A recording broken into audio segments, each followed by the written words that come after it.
It's about that time, 3:59 to be exact, I believe. I'd like to welcome you and thank you all for being here. My name is Kelly Ryan, and I'm here on behalf of the Chamber. I'm the chairman of the board this year, and I'm honored to be your master of ceremonies as well this afternoon. I'd like to take a moment to introduce some very special guests that we have here with us today. Please stand as I call your name, but if the rest of you could just hold your applause for a moment, that'd be great.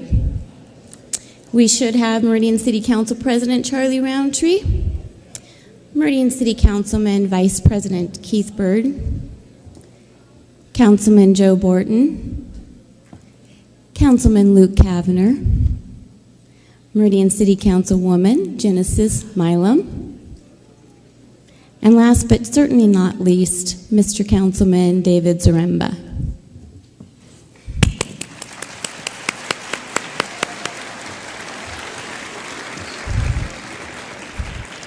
We'd also like to take a moment to recognize the city's department directors. If you guys could please stand and be applauded for all of your hard work as well.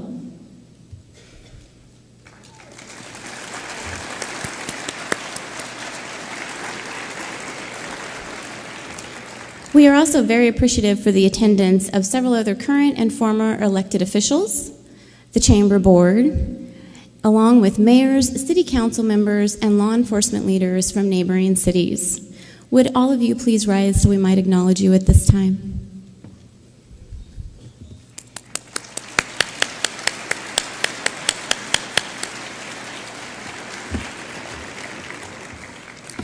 Several members of our mayor's family are here as well. Can you guys stand up and be recognized? Wonderful.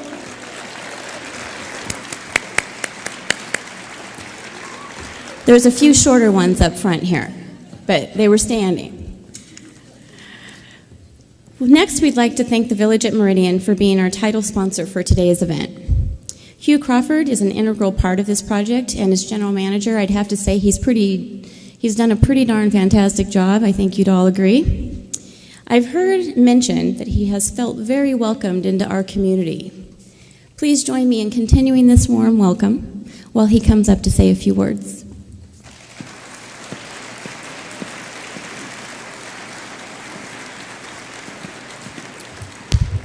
Good afternoon. I'm Hugh Crawford. I'm the general manager for the Village at Meridian, and we are incredibly proud to sponsor today's event. On behalf of the Village of Meridian, we are also incredibly proud to support Mayor Tammy. She's an incredible driver in this community, been integral in the success of the Village at Meridian. We love working with her day to day. Most importantly, though, what we're proud of is being a part of this community.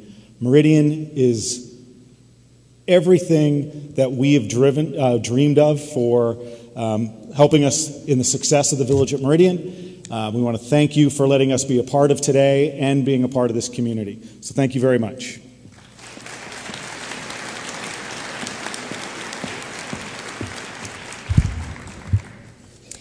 There's some other things that need to be stated. There's many additional sponsors that have contributed to today's success. Among them are Micron, Blue Cross of Idaho, St. Alphonsus, Idaho Power, Republic Services, United Heritage Insurance, St. Luke's, Micro 100 Tool, D.L. Evans Bank, and Brighton Corporation, along with many others as you'll see on the screen at this time. We'd like to really extend our true thanks and appreciation because it's due to these sponsors that today's event is truly a success. So thank you.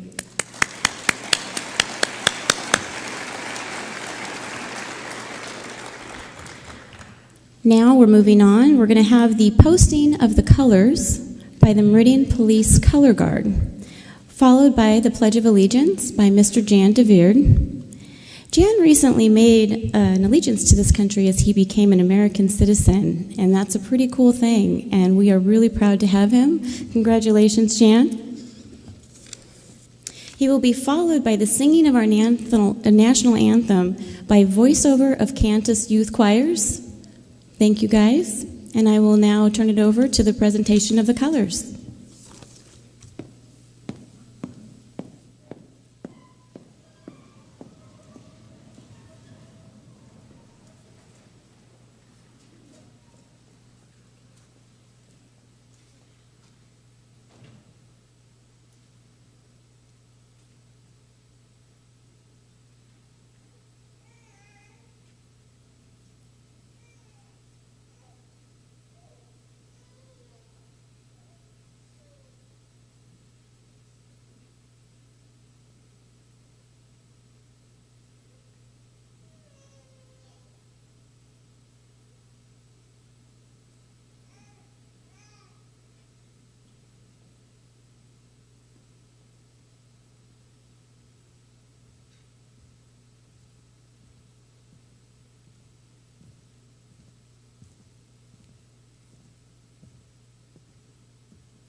present arms.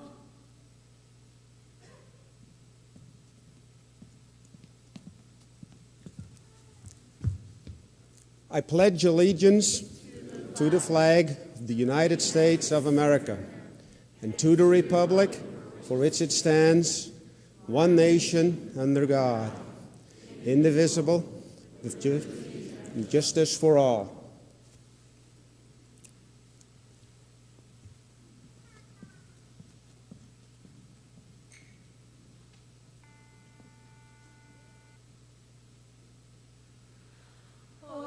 Say, can you see by the dawn's early light what so proudly we hailed at the twilight's last gleaming, whose broad stripes and bright stars through the perilous fight o'er the ramparts we watched were so gallantly streaming, and the rocket's red glare, the bombs bursting in air, gave proof through the night that our flag was still there.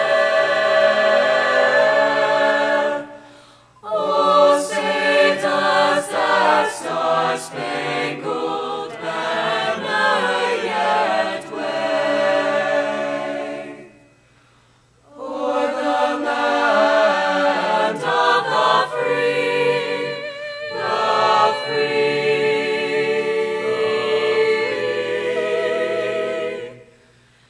and the hope of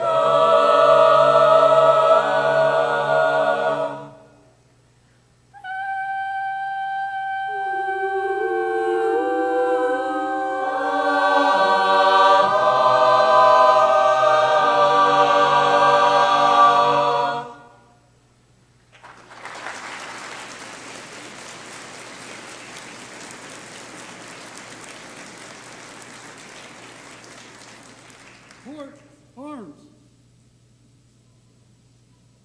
Post.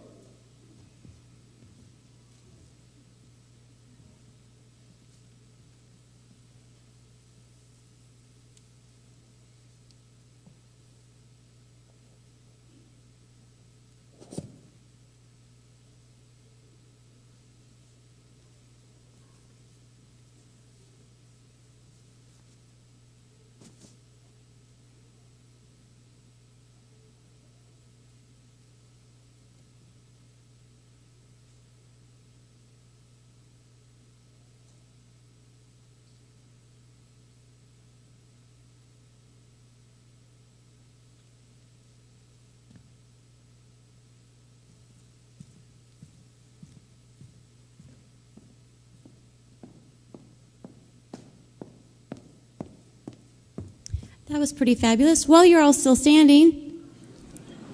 I knew that was going to happen. I was prepared for that.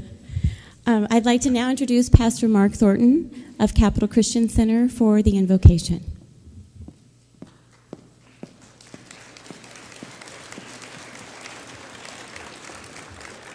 Let us pray. Hallelujah. Father God, we thank you for this day, a day in which you have made and a day in which we purpose to rejoice and be glad in.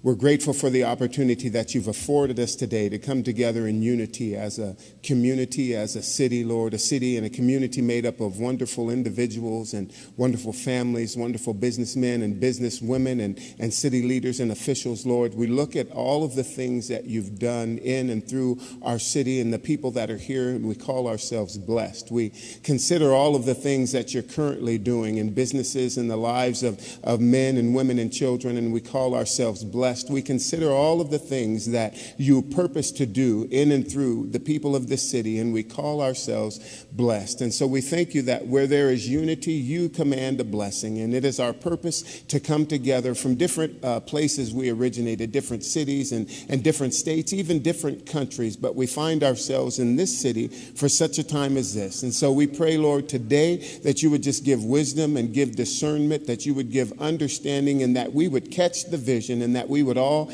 come together to just see your will done, and that we would consider and still call ourselves blessed. And so we thank you. We bless you. We bless our mayor, a wonderful mayor, and we just thank you in Jesus' name. Amen. You may be seated.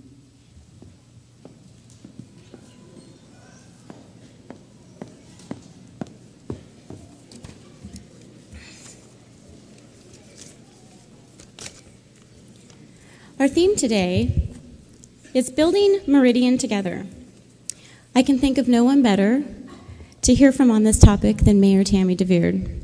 She is a fourth-generation Idahoan and has been our mayor since 2004. Mayor Tammy has lived in Meridian and has been an active volunteer in our community for more than 2 decades. I know this because when I first moved here and joined Meridian Kiwanis, she was helping me on the first fundraiser that we did, so it's been quite a long time. She serves on a number of state and regional boards and commissions, such as Boys and Girls Club of Ada County, Idaho Meth Project, and is currently the president of the Association of Idaho Cities. She works alongside the leaders of our business, education, youth, and faith communities as well. Mayor Tammy's leadership efforts have repeatedly achieved national recognition from publications as well as America's Promise. She herself has also been the recipient of many prestigious accolades, most recently as an elected Woman of Excellence by the National Foundation for Women Legislators. In addition to that, she has been the Meridian Chamber's Woman of the Year, NAWBO's Businesswoman of the Year for Leadership, and was also the recipient of the Idaho Governor's Brightest Star Award.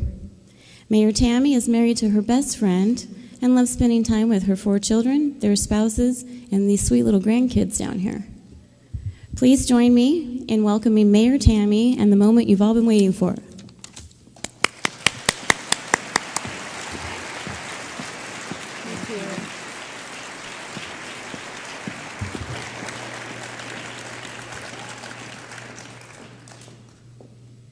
Thank you. Kelly was a little shorter than I am. Thank you all for being here and braving the elements. I can tell you that 2013 brought a number of expansions. An expanded city council, expanded Meridian Road, expanded shopping opportunities, and expanded jobs. Through each of these expansions, there weaves a common thread. Public participation, collaboration, partnerships, and joint investment. When we listen, plan, communicate, and work together, we can expect great outcomes. The village at Meridian is a perfect and breathtaking example. This project took a shared vision, years of planning, intense cooperation, and hard work in creating a magical place we call our village. The theme, Building Meridian, seems so appropriate this year, as in past years as well. We have been building our great community together. Can I ask the house lights to raise? At this point, again, I know we had introductions, but I'd like our city council, our directors, our employees, and our city volunteers to please stand.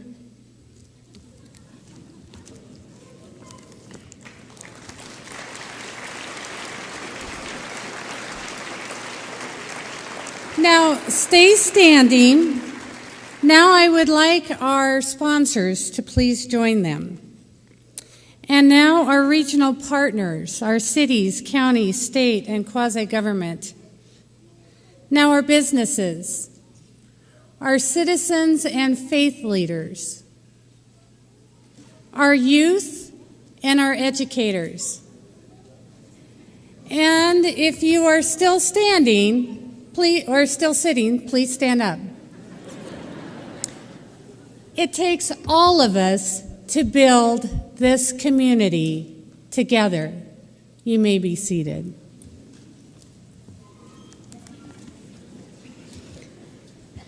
Over the past 2 years, I've been focusing on specific community priorities during the State of the City addresses. I've reported on our progress as well as some of our challenges. These areas were identified through listening to the feedback from our citizens. This data was collected through city surveys, through our town hall meetings and coffee with the mayor. It's also been through knocking on your doors. These priorities haven't changed, as their importance were recently reinforced during listening tours held in 7 different areas of our community with a diverse group of stakeholders. These priority areas are safe community, responsive government, places to go, jobs, and transportation. Not necessarily in those orders, but we rely on working with our community partners to achieve results. We build Meridian together.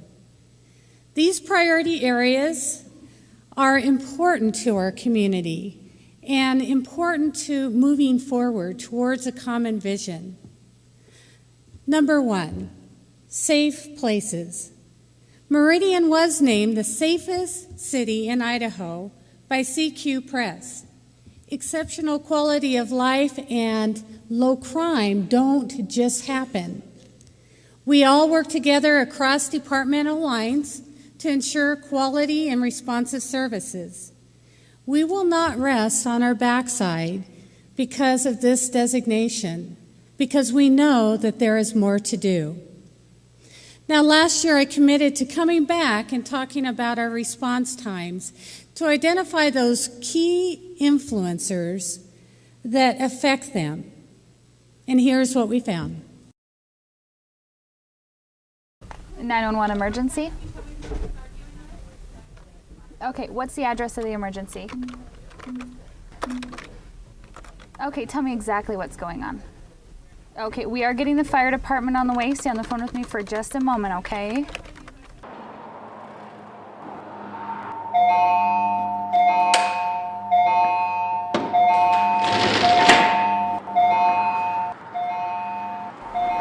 All units responding to the structure fire at 33 East Broadway, cross street of Meridian and Main. This is reports of a 2-story building with smoke and flames showing. Everybody is out of the building at this time. No other structures are threatened.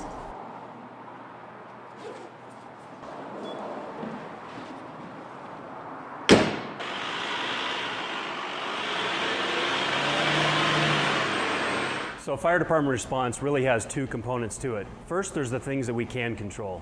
When the bells go off, in 60 seconds, we expect to be out the door in a safe manner, putting our turnouts on, mapping ourselves to the call. We can control all of that. But when we leave the station, there's some things we can't control. Weather, road conditions, traffic, road closures, all of those factors that really play into a response and how quickly we can get there. We want to get there safely, effectively, and timely, but sometimes those challenges really do get in our way. Even just a year ago, it was hard for us to track what our response times were. Now we have good data, and we know the things that impact our responses. This information is crucial as we plan for the future, so we know where to locate resources like fire stations and fire engines, so we can maintain that level of service that the community expects. So now you've seen some of our challenges and some of the data processes that we've done so far to identify our challenges and find solutions too. Our next step is getting you, the community, involved. We're going to get together stakeholders, community members, business owners, elected officials, to determine what the future response time expectation is so we can continue to meet Meridian's needs. So those are some of the things that we found. Now we need to have those community conversations. Last year in our fire department, we were stable. We actually improved by 5 seconds. But in our police department, we found that we're now over 4 seconds on priority 3 calls And those are the lights and siren calls that are very important. And we know that those 4 minutes can sometimes be the longest in your life. So we're using new tools. We're using data analysis to look at things. We're huddling with our partners, and we're trying to figure out how we can stabilize those response times. But as the chief has said, we can be responsible for, once we get out the door, now we enter some unpredictable situations that can affect our response times. That community conversation needs to happen with our stakeholders because we want to know what your expectations are of us on the response times. And we need to share with you what that will cost. That's going to be very important. This next area also takes some of these same tools that we used in technology, and it's called DDAX. You know, I don't know why they use acronyms like that, but it's almost easier to say than data-driven approaches to crime and traffic statistics or safety. We have dedicated patrols. We've worked educating our stakeholders, and we're out there in enforcement to reduce crime and crashes. We've used automated crime mapping like this. As you can see along the Eagle Road corridor, you see a number of circles. Those circles indicate where our crimes and our crashes are happening. This is where we have assembled a team that is focused on that. And because of that focus and the strategic approach that we initiated along this first zone, we have seen a reduction of our numbers. We've seen a reduction in the numbers of serious crashes, down by 32%. We've seen a decrease in DUIs, drug offenses, shoplifting, and vandalism. Overall, we've seen a reduction in crimes in this DDAC zone by almost 16%.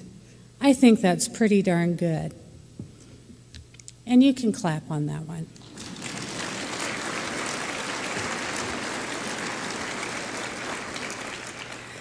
This next area is safety on the road and in our community. And this really revolves and focuses on our youth. The first thing that we're really proud of is Alive at 25. This is about defensive driving training, and it trains drivers between 15 and 24, and we have served or educated over 1,200 participants, which is 1/3 of the total trained in the state of Idaho. That's how passionate and aggressive our officers are on getting people involved. And they have shown that when you take this class, the percentage of participants that take this, it reduces their incidence of being involved in serious accidents. The second is what our youth council is focused on. Did you know that seat belts certainly are illegal, but did you know that it's not a primary offense? So our police cannot pull you over from that. So right now, our youth council are very convicted in saying they should be a primary offense. And so they're working with the legislature right now to make it a primary offense for 18 and younger, because they believe that's where habits are formed. We had 2 youth council members that recently were involved in the big pileup on I-84. Brooklyn and Prince, they were wearing their seatbelts. And you know, some of the conversations of our youth, what they have said is when you use your choice of not wearing your seatbelt, it should not impact them and where their taxpayer dollars go to pay those medical bills the rest of their lives. So I join them in hoping that our legislature will allow the introduction of this law, that this legislation gets a hearing, so these youth voices can be heard. Number 2, responsive government. Our goal is to be responsive to the citizens and customers we serve by finding efficiencies that save time and resources and continue to improve our levels of service. As in other priority areas, what we have seen over this last year is improved communication with our customers, cost savings, and leverage resources by working with others. This service-minded community has an example of leveraging resources. Our citizens are eager to step forward when asked. In fact, I think our rock stars are here today. They serve at our front desk and welcome you as you walk into City Hall. They're an example of the citizens that we have that volunteer over 30,000 hours in our city. 7,000 of those hours were by our youth council members.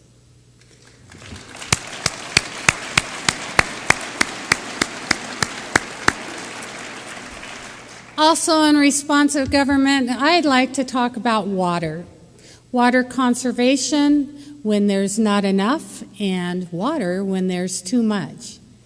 We had a short irrigation season last year and an early shutoff that happened, and we felt that it would have a real severe effect on our citizens and our ability to deliver service to them. So we did a water curtailment plan and a communication plan. We sent out letters. We shared with our citizens what they could do to conserve, to avoid peak demand hours, and other such information. And we avoided a real crisis. Now, I think that we see another one possibly happening this year. Well, we'll be prepared. To go to our wastewater treatment plant, that we had to figure out how to deal with it in that rapid response. We also have a discharge limit that has been placed on us through the EPA and DEQ through our NPDES permit. So we didn't want to violate the flows that we're restricted to.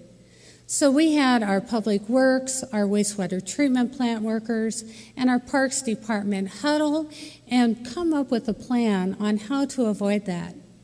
We did have one exceedance, but I can tell you because of the amounts of water that we were dealing with at that time, we could have had a number of them.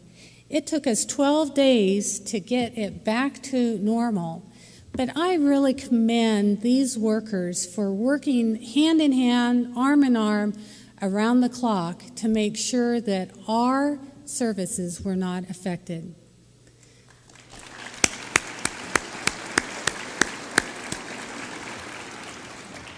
Another area that we're very proud of, and I know a number of our partners are sitting out in this audience, is the Emergency Management Systems Joint Powers Agreement, the EMS JPA. This is monumental in terms of the patient, our number one priority, receiving care in the most efficient and effective manner. We have now a singular training platform, a set of medical protocols, one's physician oversight, and purchasing processes that will save us money.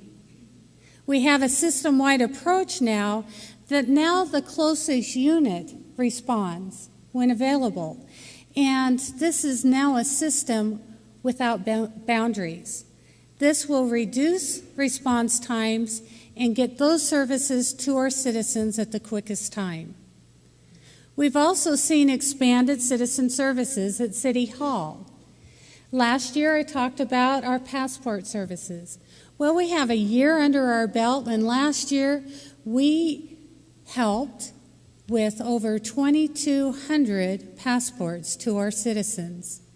This year, Ada County West, we were a property tax payment location, Ada County came to us and asked us if we would help them out, and it was amazing. In 15 days, nearly 500 people used our counter to pay their property taxes. And I would like to thank Vicki McIntyre and our finance department and our city clerk for coming up with this really nice thing, and you'll see it again in June.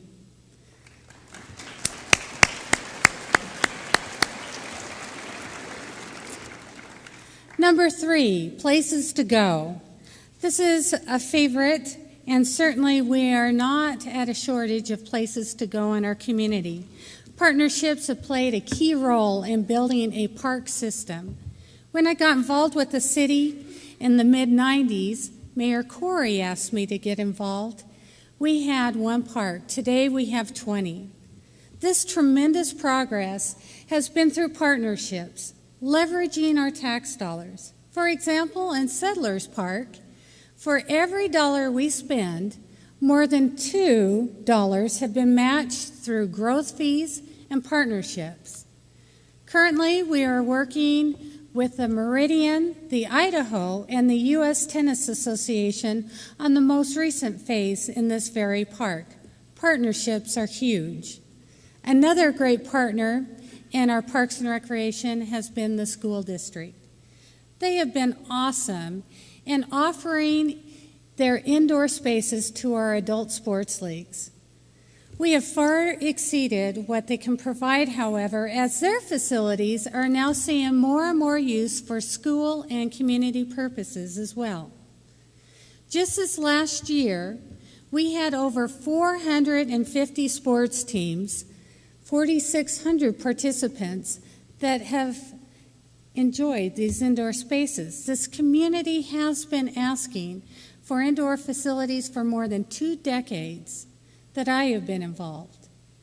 We are looking at 2 partnerships, each with a unique set of reasons that meet those collective needs. Both provide safe places for kids and for teens.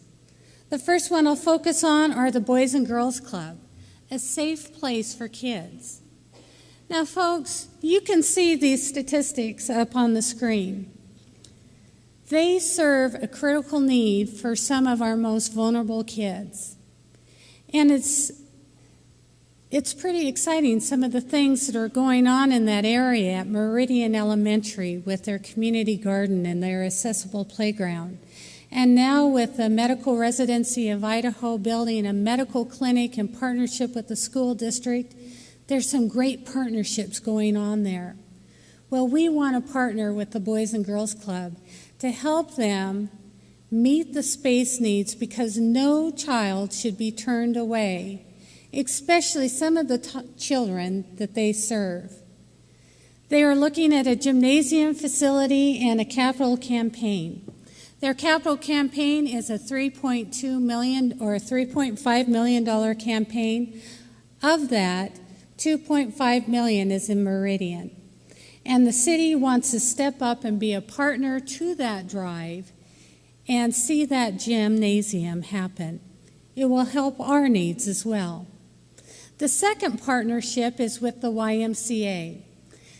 This is indoor recreation, and it's something that our families have been asking for. Now, the YMCA, they did an extensive survey with an interview process as a part of that. And the results were not surprising. They showed the same thing that we have been hearing for the last 2 decades. We have unmet needs around healthy living, wellness, sports, and aquatics. The highest number of those that said that those are unmet needs are certainly from our residents with youth and teens at home. Meridian has been very reliant on Boise and Nampa facilities, and I think it's time that we step up and we be a part of bringing those facilities to this community. So we also plan to be a committed partner with the YMCA on recreation space and aquatics by an agency that brings wellness and healthy living changes And that's something we need in our community. Can we raise the lights and ask any of the representatives for the YMCA or the Boys and Girls Club if you could please stand?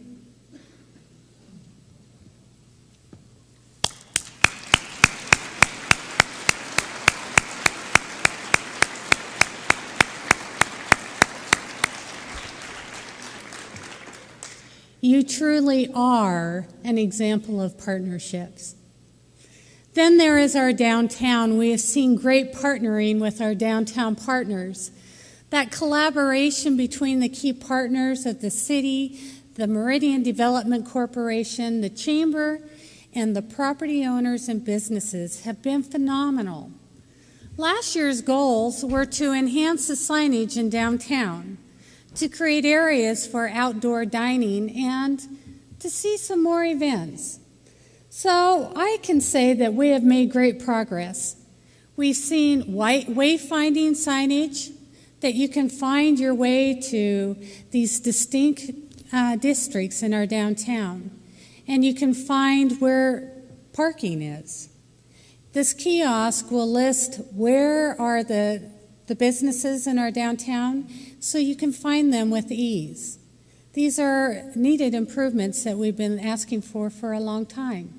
The parklet demonstration was intended to bring dining out onto the sidewalks, where you could create that outdoor experience, that energy.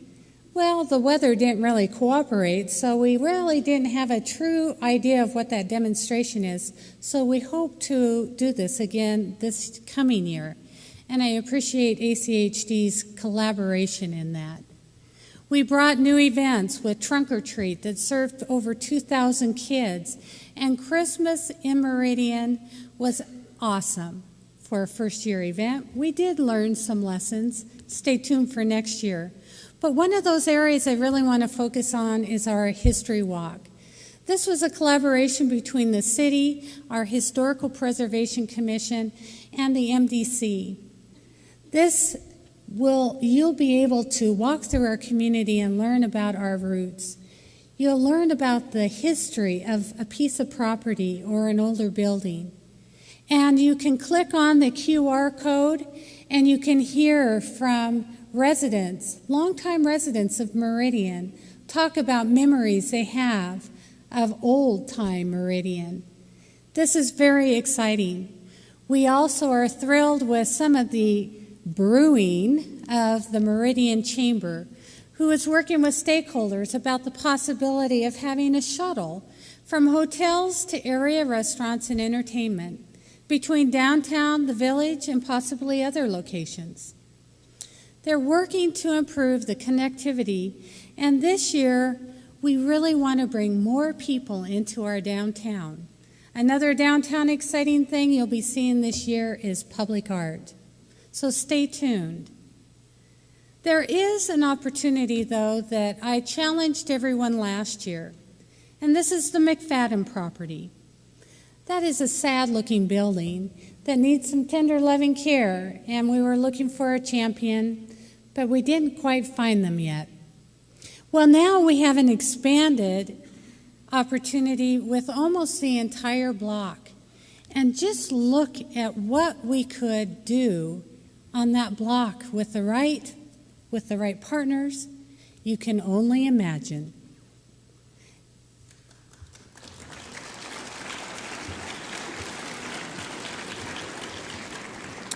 Number 4, jobs.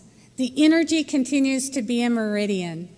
Our commercial investment had a large showing at the Idaho Business Review Top Projects Awards. I say we swept the awards ceremony that night with the Village, Sensi's office complex, and the Meridian Split Corridor. These 3 projects were valued at $200 million in 2013, with a total investment expected of $350 million. The Village at Meridian has caused a great deal of excitement. It's not only the talk of the town, the talk of the valley, the talk of the state. It's received national attention. Most of the talk, though, has not been about their awesome investment and the many jobs they created, in which they employ between 400 and 600 construction jobs daily for over a year. Nor was it about their corporate philanthropy. They're giving back to the community and supporting the arts, which has been phenomenal. The talk has been all about the magic. Just watch.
Now that is something to cheer about. I mean, that is awesome.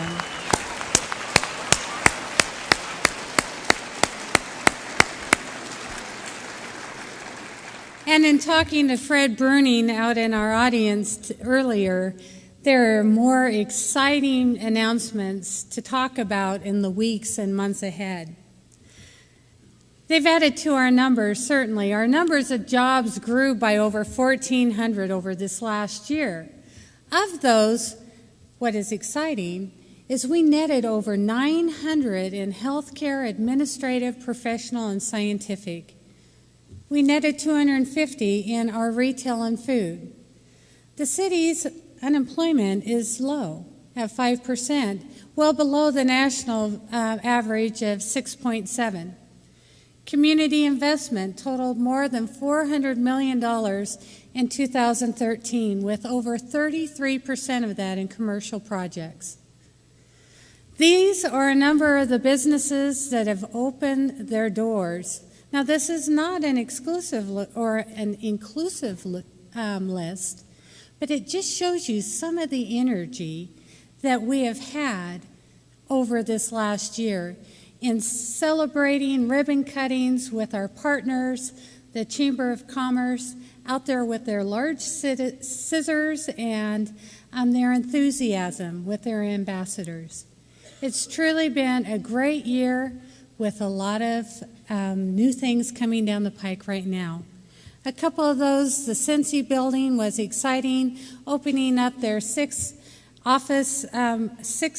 office complex with more news to come. We also saw St. Luke's open up their Meridian Outpatient Surgery Center and Touchmark at Meadow Lake with their expansions. We've also seen expanding Kendall Ford in Camping World. Those are under construction. United Heritage is also building the second building, which is in progress. But let me focus on two upstarts. Bounce Board, they're part of the ret tech industry. They specialize in the development and the worldwide distribution of trampoline air awareness training boards. Now that's a mouthful, but these are for world-class athletes or any athlete who wants to improve their skills. They started out at Boise State University's Tech Center, and that was in 2010, and they saw their sales double in 2012. Forward movement training is a focus on law enforcement and military ultimate tactical training. They also work with citizens in firearm safety and how to react in case of an emergency and gain self-defense skills.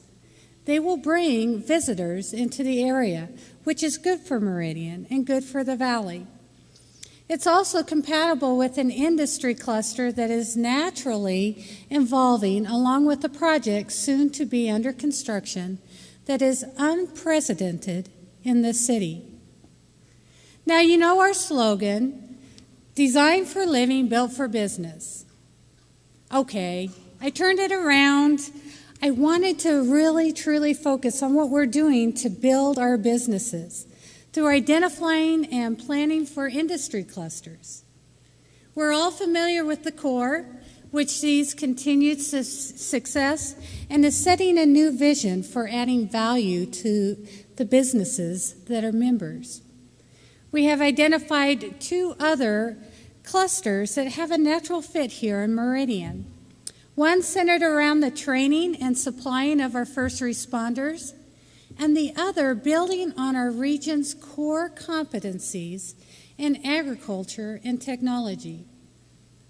Let me first talk about the public safety district that Forward Training Movement is part of, but here's a list of some of those potential partners that you'll see that are here in Meridian or on their way here.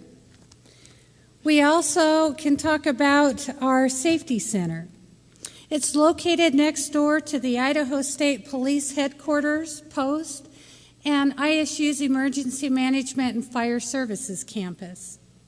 It will be the first shared-use public safety training center in Idaho and the Pacific Northwest. It's for our first responders, and this is the unprecedented part of it. Our fire, our police, our public works departments are all working together and will have shared training in this facility. Now, this facility will have classrooms, a training mat, simulation, and a canine training area. What's exciting, too, is a scenario village, which we will be partnering with Post and ISP and many of our businesses to create a scenario village where we can all come and train together as a region. This will begin here soon, and the completion date is targeted for June or July of 2015. I just want to spend a moment on the Fields District as well. Phase 1 was completed, and what Phase 1 did was it took a white paper that we wrote a number of years ago, and it started talking to the region leaders and stakeholders and said, does this approach make sense? And what is it? They brought this information back to our city council for a go or a no-go recommendation. They brought a recommendation to move forward. City council agreed with them. Now, this will support our agricultural and bioscience and research and innovation areas. This next step is creating the vision, establishing what are appropriate land uses, identifying partners, and putting together an implementation plan with the implementation steps to it. Now, as we're talking about workforce or employers, we know that workforce is very important.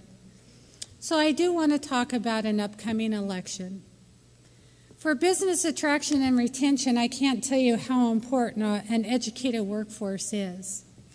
And I will ask you to educate yourself as voters will be asked on March 11th if they will approve the Joint School District Number 2 supplemental levy. Our school district is over 380 square miles large. It covers Meridian, Boise, Star, Eagle, parts of Canyon County and Ada County. I will be supporting our schools, our teachers that inspire our kids, and importantly, our kids by personally voting yes on this levy.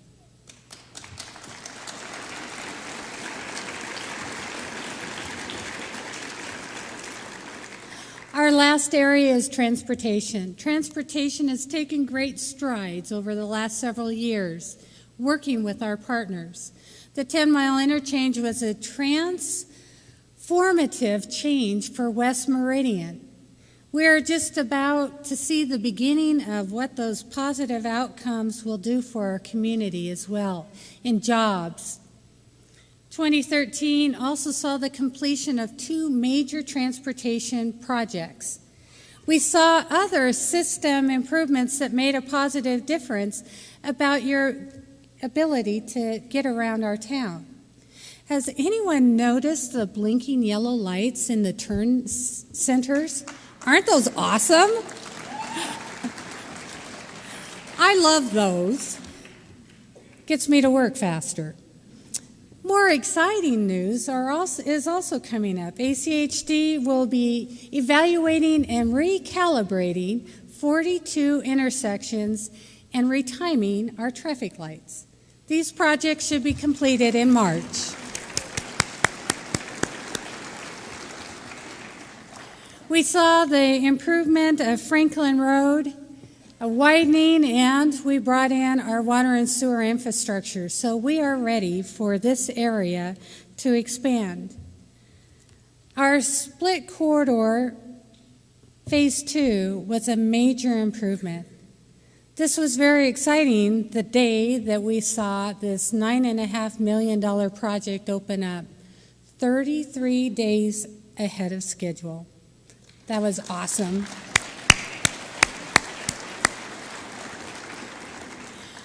We not only had an expanded roadway that allows our drivers to go through and get to our downtown, we saw improvement in our water and sewer and the reliability of the service that we provide in that area by laying down new water and sewer lines.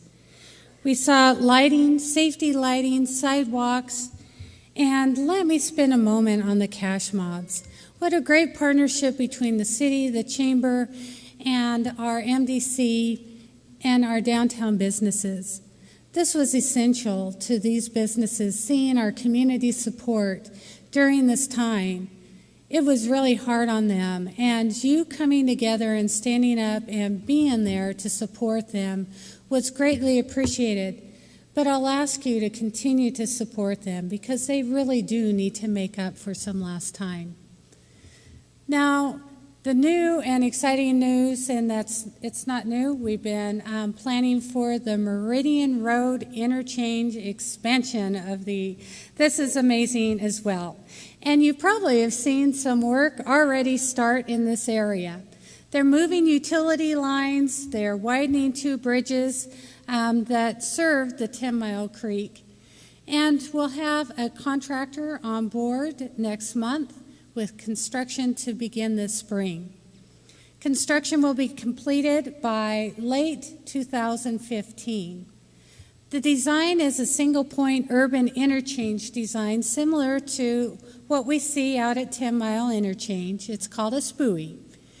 And this project also includes the rehab of 2 outside lanes of I-84 between Meridian Road and 5 Mile. They've assured us that they will not be closing roads or lanes, that the lanes will be open during construction and in both directions. If you want updates, you can go on to ITD's website and say, request Meridian interchange updates, and you can get those. And I would encourage you to do that. It will keep you well informed. The last area in transportation is really connecting and making a more robust mobility plan that's not just about our roads. Our pathways have seen a number of improvements, and we received an easement this last year, so we should be completing a major segment in our 5 Mile Creek path, and that will start next month and be done this summer. We've been working with Nampa, CUNA, and Boise, exploring ways to connect. We've had pathway signage, and we'll be adding mile markers. The railway trail is still on my list of expectations for this community. We got a grant last year from the Highway Administration to study the arterial road crossings. That is here to begin this month and will end in July. Figuring out how to safely cross the arterials is going to be key to moving forward. As we talk about connecting, we have been thrilled to connect with an energetic group of young leaders, and they've taken charge. Just watch. Hi everyone, we're the Meridian Mayor's Youth Advisory Council. We are a group of high school students who care about Meridian and want to be involved in our city. And this year, MIAC is bigger than ever before. We do a lot in our Meridian. We volunteer. We organized the first annual Trunk or Treat Halloween event that had over 2,000 attendees, and we plan to do it again next year. In the fall, we helped 3 homeowners rake up all the leaves in their yard. We also care about our community. That's why we got more than 1,000 students to sign a pledge to say they won't text while driving. We have conducted road safety assessments to see what improvements our roads need and how our drivers can be safer behind the wheel. And we also held the Treasure Valley Youth Safety Summit, where we helped over 250 students learn how to make better choices. As the Mayor's Youth Advisory Council, we also advocate for change. This year, we met with state lawmakers to talk about issues that are really important to us, like seatbelt safety and requiring physical education for our schools. We won a $1,000 grant from the American Lung Association to help raise awareness about the dangers of smoking. And we hosted a city council candidate forum so voters could be informed when they went to the polls to pick Meridian's next set of leaders. But the coolest thing we did this year was when Governor Butch Otter and the First Lady recognized us with the Governor's Brightest Star Award for all our hard work. If you want to learn more about MIAC and what we do, go to meridiancity.org/MYAC.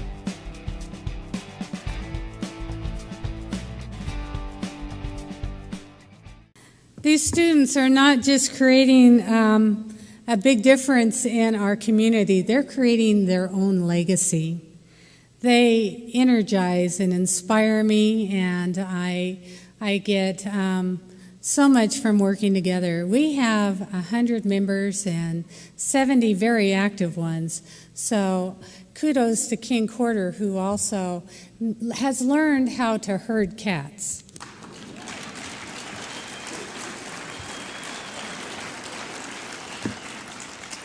I am also inspired by and celebrate both the generosity and gift from Eugene Kleiner in memory of his father. Last year, the city passed a resolution dedicating the second Saturday of June to honor this $25 million gift and the extraordinary example of selfless philanthropy and giving. Proceeds from this state of the city will not just fund youth scholarships, but it also is going to fund the Meridian Symphony to play at this annual celebration in this beautiful park. We have been working with the Kleiner Trust and Gene for over a decade, creating a vision that so many have enjoyed over this last year. That means Eldon Gray and Maya Cooter. Yeah, you have to come forward.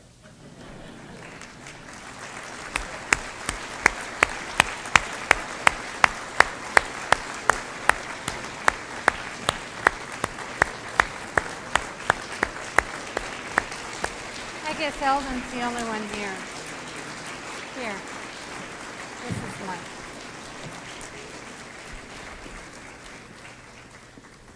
It's always great to get the foot up on this man, who, by the way, happens to be a coattail cousin or something like that. But Eldon Gray has been a huge champion of this park. The Kleiner Trust has been placed in this man's hands. The construction of the park and all of the herding of cats in his own realm. And it's certainly my honor. And unfortunately, Eugene and his son, Mike, couldn't be here with us.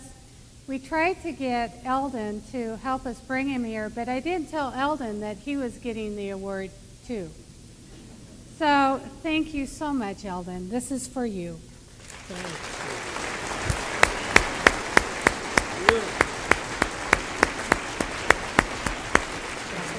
Thank you very much. Thank you. Great.